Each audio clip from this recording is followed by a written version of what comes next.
Sebuah video yang memperlihatkan seorang pria mengenakan sarung dan peci tengah menerbangkan miniatur pesawat Garuda Indonesia, viral di media sosial.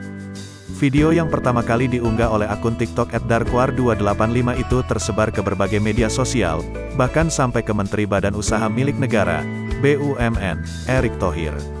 Erick akhirnya bisa bertemu langsung dengan Homaidi, pemuda yang membuat miniatur pesawat Garuda Indonesia tersebut, pada Selasa, tanggal 15 Februari tahun 2022.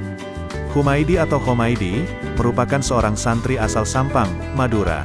Homaidi diundang ke Jakarta oleh Erick untuk menerbangkan langsung miniatur pesawat tersebut di lapangan khusus aeromodeling yang ada di kawasan Bandara Soekarno-Hatta. Pada kesempatan tersebut, Homaidi juga menerima bantuan sebesar 50 juta rupiah sebagai bagian dari dukungan dana CSR BRI yang dapat digunakan untuk modal usaha.